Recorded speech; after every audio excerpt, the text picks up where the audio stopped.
Princess Nurjahan রাজপ্রাসাদ ছেড়েছিল ৬০০ rupee বেতন পাওয়া এক ভারতীয় আর্মির জন্য। দুচোখবর্তী স্বপ্ন আর প্রিয় মানুষটার সাথে শেষ দিনটা কাটানোর তীব্র আকাঙ্ক্ষা।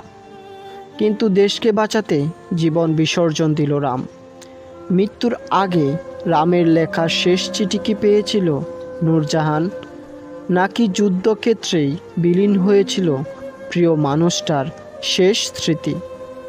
রামই বা কখনো জানতে পেরেছিল তার ভালোবাসার মানুষ একজন রাজকুমারী, যে পরিবার, রাজপ্রাসাদ, সম্মান সব কিছু ধুলোয় মিশিয়ে দিয়ে রাস্তায় নেমে এসেছিল শুধু তার ভালোবাসার জন্য? এমনই একটা ইমোশনাল মুভি আজকে এক্সপ্লেইন করতে চলেছি। মুভিটা এক্সপ্লেইন করতে গিয়ে টুকটাক অনেক ভুল হতে পারে, সো প্লিজ ক্ষমা করে দেবেন। আর যদি মুভিটা ভালো লাগে তাহলে একটা সাবস্ক্রাইব করে দিতে পারেন।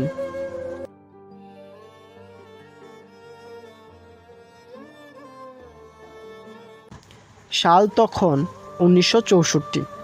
দেখা যায় ধূসর মরুভূমিতে একটা বাচ্চা মেয়ে কতগুলো মুরগির পেছনে ছুটতে ছুটতে একটা কুয়োর কাছে চলে আসে।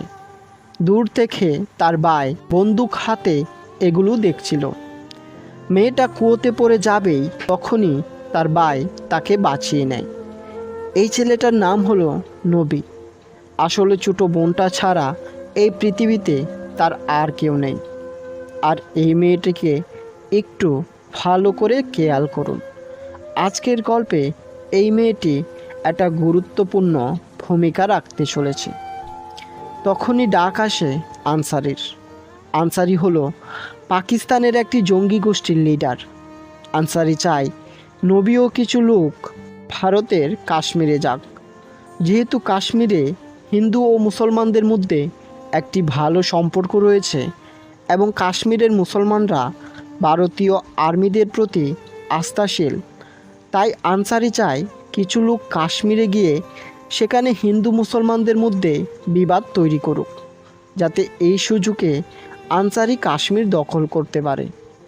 সেখান থেকে 5 জন লোক কাশ্মীরের দিকে রওনা দেয়। এদিকে পাকিস্তানের একজন অফিসার, যার নাম তারেক, তিনি এই বিষয়টা জানতে পারে, কিন্তু তিনি কোনোভাবেই তাদের আটকাতে পারে না। এরপর সিন শিফট হয়। কেটে যায় অনেক বছর। লন্ডনে আফরিন নামে একজন মেয়েকে দেখা যায়। আজকের গল্পটা আমরা এই মেয়ের দৃষ্টিকোণ থেকে দেখব। আমরা সরাসরি কোনো মুভি দেখব না, মানে পুরোটাই অতীতের গল্প। আফরিন পাকিস্তানের একজন নাগরিক। লন্ডনে একজন ব্যক্তি নিউজ চ্যানেলে পাকিস্তানকে নিয়ে বাজে মন্তব্য করলে আফরিন সেই লোকটার গাড়ি পুড়িয়ে দেয়। নিজের দেশের সম্পর্কে এই রকম মন্তব্য কারই বা শুনতে ভালো লাগে বলুন তো? গাড়ির মালিক আফরিনকে মাফ চাইতে বললে কিন্তু আফরিন মাফ চায় না, কারণ সে কোনো ভুল করেনি। কিন্তু লোকটা বলে ক্ষমা না চাইলে তাকে অনেক টাকা ক্ষতিপূরণ দিতে হবে। তাতে আফরিন রাজি হয়ে যায়।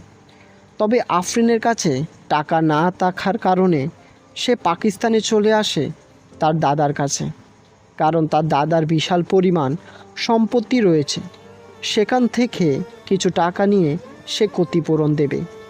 তার দাদা আর কেউ না, পাকিস্তানের সেই আর্মি, যে জঙ্গিদের কাশ্মীরে যাওয়ার জন্য বাধা দিয়েছিল। কিন্তু আফরিন দেশে ফিরে জানতে পারে তার দাদা মারা গেছে। তার দাদার সম্পত্তি পেতে হলে তাকে একটা কাজ করতে হবে, একটা চিঠি সীতার কাছে পৌঁছে দিতে হবে। চিঠির খামে লেখা ছিল রাম, অর্থাৎ এই চিঠিটা রাম লিখেছে আজ থেকে 20 বছর আগে। কিন্তু কে এই সীতা, যার কাছে 20 বছরেও পৌঁছায়নি রামের চিঠি? একটা অসমাপ্ত প্রেমের গল্পই হয়তো আজকে শুনতে চলেছি। একটু পরেই জানতে পারবেন, আর চোখের কোণে অজান্তেই জল চলে আসবে আপনার। আফরিন হালাজি নামক একজন ব্যক্তিকে নিয়ে চিঠির ঠিকানায় পৌঁছে দেখতে পায় সেটা একটা প্যালেস। বর্তমানে তা একটা মহিলা কলেজে পরিণত হয়েছে। প্রিন্সেস নূরজাহান এই প্রাসাদটি দান করেছে কলেজের জন্য। তখন আফরিন এই কলেজের রেজিস্ট্রারের কাছে যায় আর সীতার সম্পর্কে জানতে চাইলে তিনি বলেন, আমি দীর্ঘদিন ধরে এখানে আছি, কিন্তু সীতা নামের কোনো মেয়েকেই আমি চিনি না। তখন আফরিন অনেকটা হতাশাগ্রস্ত হয়ে পড়ে। কীভাবে খুঁজে বের করবে সীতাকে? আদৌ কি বেঁচে আছে সীতা নাকি মরে গেছে সেটা আফরিন জানে না। তখন আফরিনের মাথায় একটা প্ল্যান আসে। সে বলে, আমি যদি আর্মি রামের ব্যাপারে জানতে পারি তাহলে হয়তো সীতার খোঁজ পেতে পারবো। আফরিন তখন ভারতীয় আর্মি অফিসে যায় আর বলে, আমি আর্মি রামকে নিয়ে একটা ডকুমেন্টারি বানাতে চাই।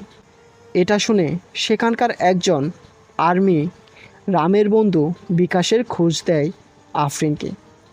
আফরিন রামের বন্ধু বিকাশের কাছে গেলে বিকাশ ফ্ল্যাশব্যাকে রামের ঘটনা বলে। সাল তখন 1968। আনসারির 5 সদস্য কাশ্মীরে পৌঁছে যায় আর আনসারি একজনকে বলে এই খবরটা ভারতীয় আর্মিদের কাছে পৌঁছে দিতে, কারণ আনসারি চায় ভারতীয় আর্মি ওই 5 সদস্যকে হত্যা করুক আর কাশ্মীরের লোকেরা ভারতীয় আর্মিদের উপর আস্থা হারিয়ে ফেলুক। কেননা কাশ্মীরের মুসলমানরা তো জানে ওই 5 জন তাদের মতোই সাধারণ মানুষ, এরা যে আনসারির লোক এটা তারা জানে না।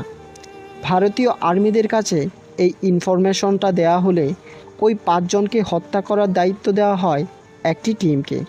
আর এই মিশনের প্রধান ছিল বিষ্ণু, সেখানে রামও ছিল। একটা কথা বলে রাখি, রাম আর বিষ্ণুর মধ্যে সম্পর্ক খুব একটা ভালো না। প্ল্যান অনুযায়ী ওই 5 টেরোরিস্টকে হত্যা করা হয়, কিন্তু গোটা কাশ্মীরে এই খবর ছড়িয়ে পড়লে কাশ্মীরের মুসলমানরা এতে রেগে যায় আর ভারতীয় আর্মিদের উপর হামলা করে। এদিকে আনসারি পাকিস্তান থেকে কাশ্মীরের মুসলমানদের কুমন্ত্রণা দিতে থাকে যে ভারতীয় আর্মিরা আমাদের মুসলমানদের মেরে ফেলেছে, তাই আমরাও কাশ্মীরের হিন্দুদের মেরে ফেলব। আর এই চক্রান্তের কথা রাম কোনোভাবে জেনে যায়। সে তার গ্রুপকে নিয়ে কাশ্মীরে চলে আসে হিন্দুদের বাঁচাতে। তখন কাশ্মীরে হিন্দুদের একটি উৎসব চলছিল। রাম সব হিন্দুদের একটা ঘরে লুকিয়ে রাখে। অপরদিকে মুসলমানরা হিন্দুদের ঘর বাড়িতে আগুন লাগিয়ে দেয়, কিন্তু কোনো হিন্দুকেই সেখানে খুঁজে পাওয়া যায় না। মুসলমানরা কোনো মতে হিন্দুরা কোথায় আছে সেটা জানতে পেরে যায় আর সেই জায়গায়ও গিয়ে আগুন লাগিয়ে দেয়। কিন্তু কিছুক্ষণের মধ্যে রাম সেই লোকটাকে খুঁজে বের করে যে আনসারির আদেশে ভারতের আর্মিদের টেরোরিস্টের ইনফরমেশনটা দিয়েছিল। সে চাপে পড়ে মুসলমানদের সব খুলে বলে যে সব কিছু আনসারির প্ল্যান। তখন মুসলমানরা তাদের ভুল বুঝতে পারে এবং সেখানকার আগুন নিভিয়ে ফেলে। ফলে হিন্দু আর মুসলমানদের মধ্যে সম্পর্ক আবারও ঠিক হয়ে যায়। সারা দেশে রামের কৃতিত্বের কথা ছড়িয়ে পড়ে, সে কিভাবে কাশ্মীরের হিন্দুদের বাঁচিয়েছিল। একজন নিউজ রিপোর্টার রামকে জিজ্ঞেস করে, আপনি যদি নিউজের মাধ্যমে আপনার পরিবারকে কিছু বলতে চান তাহলে বলতে পারেন। তখন রাম বলে, আমার পৃথিবীতে কেউ নেই, আমি অনাথ। আর এই নিউজ সম্প্রসারণ হলে দেশের বিভিন্ন প্রান্ত থেকে রামকে অনেকে চিঠি লেখে, কেউ ভাই হিসাবে, কেউ সন্তান হিসাবে।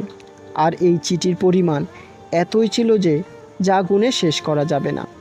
তবে সেই চিঠিগুলোর মধ্যে একটা ব্যতিক্রম চিঠি ছিল, আর এই চিঠিটা লিখেছিল সীতা নামের একজন মেয়ে। সে নিজেকে রামের স্ত্রী বলে চিঠিতে উল্লেখ করেছে। সীতা বলে, আপনি কেন বলেছেন আপনার পৃথিবীতে কেউ নেই? আমি তো আছি, আপনার স্ত্রী। এটা শুনে রাম তো রীতিমতো অবাক, কিন্তু সীতা প্রতিদিনই রামকে চিঠি লিখত। রাম ধীরে ধীরে সীতার প্রতি দুর্বল হতে থাকে। কাউকে না দেখে কিভাবে ভালোবাসা যায় আপনি এই মুভিটা না দেখলে বুঝতে পারবেন না।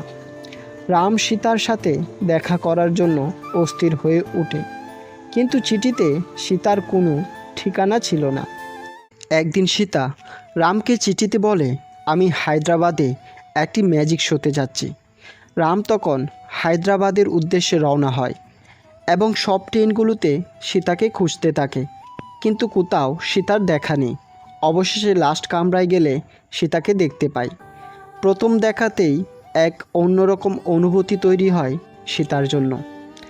এতদিন সীতার লেখা সব চিঠিগুলোর উত্তর লিখে রেখেছিল রাম, তাই আজ সীতাকে সেগুলো দেয়। রাম সীতাকে তার বন্ধুর টেলিফোন নাম্বার দেয় এবং বাড়িতে গিয়ে সীতার ফোনের অপেক্ষায় বসে থাকে রাম, কিন্তু ফোন আসার কোনো নামই নেই। রাম পরে জানতে পারে আসলে টেলিফোনের লাইনটাই কাটা, তাই ফোন আসছে না। এজন্য রাম তার বন্ধুকে অনেক গালি দেয়। রাম আবারও হারিয়ে ফেলে সীতাকে। সিন এইবার বর্তমানে আসে।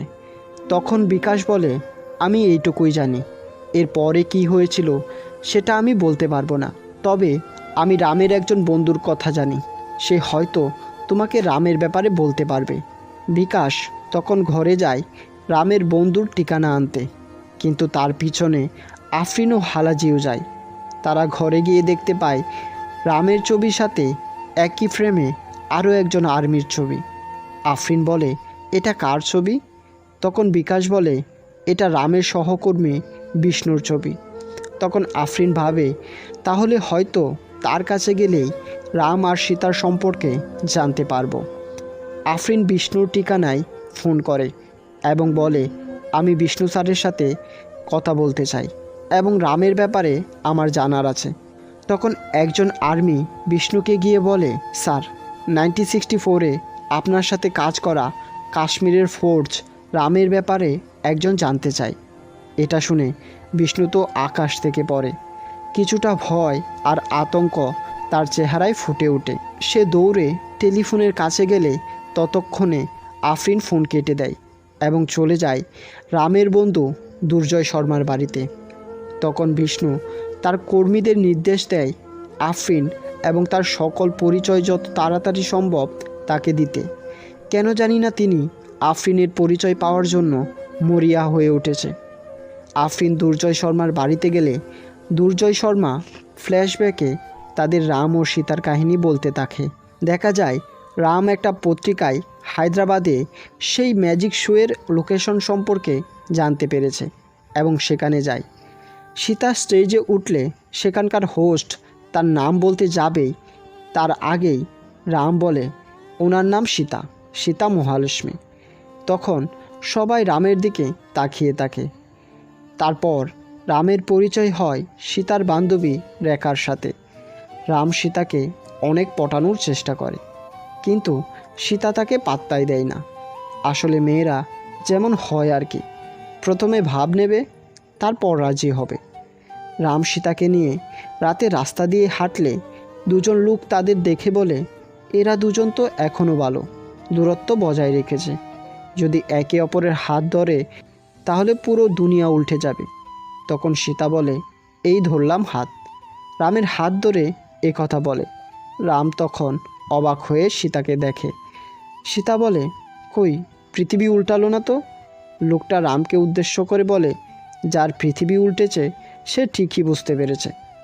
রাম কি বলবে বুঝতে পারছে না। বেচারা সীতার প্রেমে হাবুডুবু কাচ্ছে। হঠাৎ বৃষ্টি শুরু হলে দুজনেই ভিজে যায় এবং একটা বাড়িতে গিয়ে ওঠে। তখন বাড়ির মহিলাটি সীতাকে জিজ্ঞেস করে, তোমাদের কি বিয়ে হয়ে গেছে? রাম তো এক পা দাঁড়িয়ে আছে উত্তর দেওয়ার জন্য।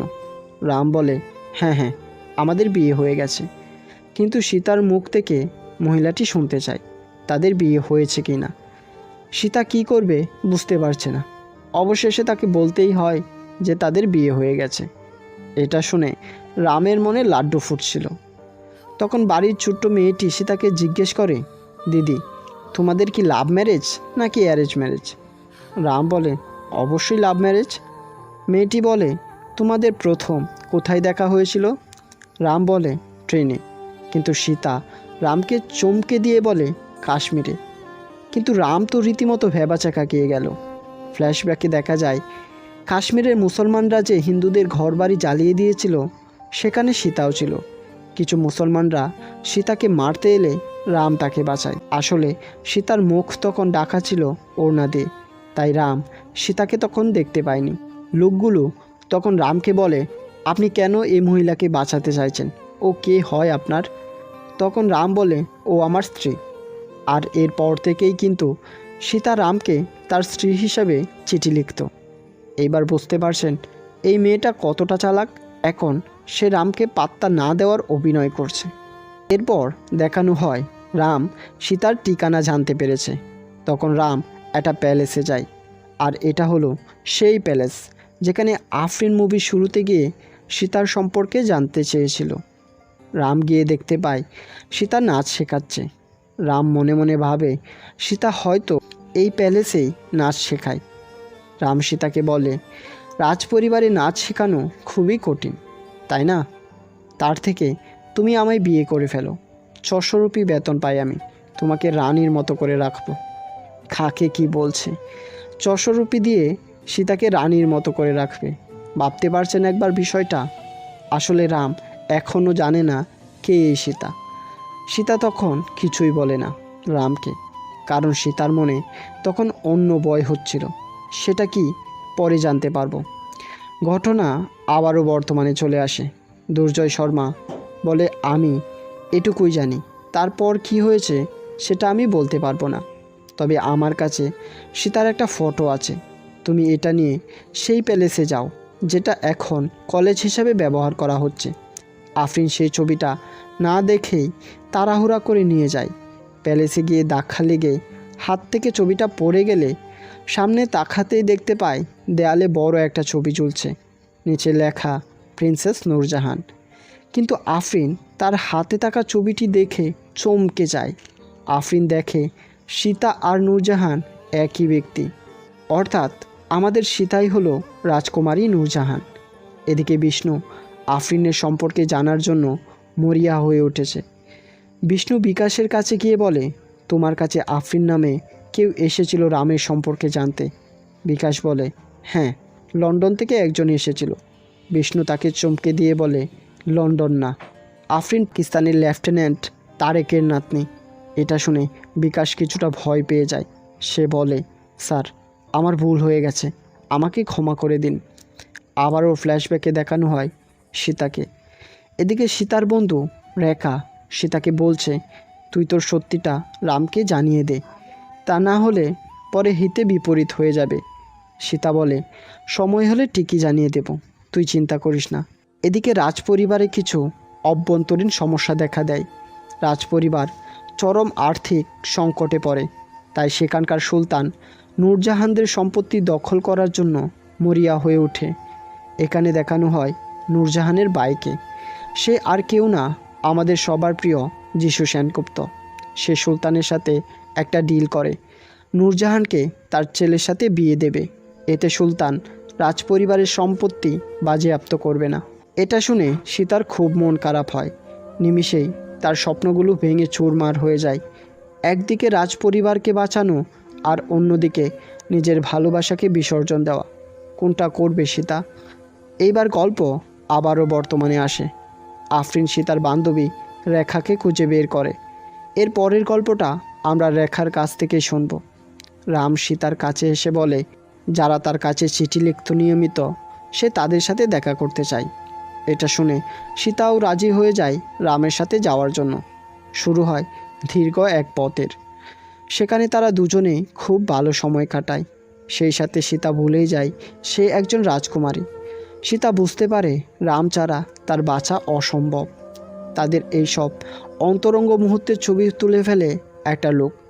রাম সীতাকে বলে, আমার কাছে যা টাকা ছিল সব ফুরিয়ে গেছে, তাই আমাকে কাশ্মীরে ফিরে যেতে হবে। সীতাকে বলে, তুমি আমাকে কাল রেল স্টেশনে এগিয়ে দিতে আসবে।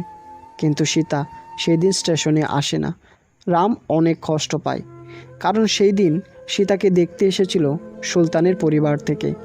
এরপর দেখা যায় রাজপ্রাসাদের সুলতান সীতার ভাইকে পেপারে চাপানো কতগুলো ছবি দেখিয়ে বলে, এগুলো কি? নূরজাহান নাকি সাধারণ একজনকে ভালোবাসে? তখন সীতার ভাই বলে, এই সব কিছু মিথ্যা। আসলে সীতার ভাই বিশ্বাস করতে পারছিল না তার বোন একজন সাধারণ মানুষকে ভালোবাসে। তখন সীতার ভাই সীতাকে জিজ্ঞেস করে, এগুলো কি সত্যি? সীতা তার ভাইকে কিছু না বলে সুলতানকে বলে, এই সবগুলোই সত্যি। আমি সাধারণ একজন মানুষকে ভালোবাসি। এই নিউজগুলো মিথ্যে নয়। এটা শুনে সীতার ভাইয়ের মাথায় আকাশ ভেঙে পড়ে। তখনই রামের ফোন আসে। চোখের সামনে বোনকে ফোন রিসিভ করতে দেখে বলে, কে এই রাম? সীতা বলে, ইন্ডিয়ান আর্মি। সীতার ভাই বলে, কি ইন্ডিয়ান আর্মি? তুই কি পাগল হয়ে গেছিস? আমাদের শত্রুদের সাথে তুই এইসব করছিস? সীতা চিৎকার করে বলে, হ্যাঁ, আমি পাগল হয়ে গেছি। সত্যি ভাই বোনের এই সিনটা কতটা ইমোশনাল ছিল আপনি মুভি না দেখলে বুঝতে পারবেন না। এইবার সীতা সব ছেড়ে কাশ্মীরে চলে আসে রামের কাছে। কিন্তু সিন আবারও বর্তমানে আসে। আফরিন রেখাকে বলে, নূরজাহানকে কোথায় পাওয়া যাবে? রেখা বলে, নূরজাহান এখন লন্ডনে আছে। লন্ডনে সীতার ঠিকানায় ফোন করা হলে সেখান থেকে জানানো হয় সীতা পাকিস্তানের কাশ্মীরে আছে। কিন্তু আফরিন কাশ্মীরের উদ্দেশ্যে রওনা হলে এয়ারপোর্ট থেকে তাকে দেশদ্রোহী হিসেবে ধরে নিয়ে যায় কিছু ভারতীয় আর্মি। কিন্তু সেখানে হালাজি থেকে যায়। সে সীতার উদ্দেশ্যে রওনা হয়। জেলে নিয়ে যাওয়া হলে আফরিনকে জিজ্ঞেস করা হয়, তুমি রামকে কিভাবে চেনো? আফরিন বলে, তিনি তো একজন ভারতীয় আর্মি ছিলেন। কিন্তু সেখানে একজন আর্মি বলে, রাম একজন দেশদ্রোহী ছিল। সে আমাদের ভারতের সাথে বিশ্বাসঘাতকতা করেছে। আসলে রাম এমন কি করেছিল যার জন্য তাকে দেশদ্রোহী বলা হচ্ছে, সেটা মুভির শেষে জানতে পারবো। তখন সেখানে বিষ্ণু আসে আর বলে, তুমি কি তারেকের নাতনি? তখন আফরিন বলে, আপনি আমাকে কীভাবে চেনেন? এইবার আবারও ফ্ল্যাশব্যাক দেখানো হয়। এইবারের কাহিনীটা আমরা বিষ্ণুর কাছ থেকে জানব। দেখা যায় বিষ্ণু ও তার পরিবার আর সীতা এবং রাম একটা রেস্টুরেন্টে বসে গল্প করছে। তখনই সেখানে মুভির শুরুতে দেখানো সে ছোট্ট মেয়েটার ভাই নবী সেখানে এসে বিষ্ণুর মাথায় বন্দুক ধরে। কিন্তু রাম বুদ্ধি করে বিষ্ণুকে বাঁচিয়ে ফেলে। রাম নবীকে ধরে নিয়ে যায় আর তার কাছ থেকে আনসারির সকল পরিকল্পনা সম্পর্কে জানতে পারে। নবী বলে, তারা আমার ছোট বোনটাকে আটকে রেখেছে। আমি যদি এই কাজ না করি তাহলে তারা আমার বোনকে মেরে ফেলবে। রাম নবীকে কথা দেয় তার বোনকে যেভাবেই হোক উদ্ধার করবে। শুরু হয় নতুন এক মিশন। সেখানে পরিকল্পনা করা হয় আর্মিরা পাকিস্তানে গিয়ে আনসারি ও তার দলকে মেরে ফেলবে। কিন্তু এটা যেন পাকিস্তানের আর্মিরা জানতে না পারে, তাহলে তাদেরও সেখানে মরতে হবে।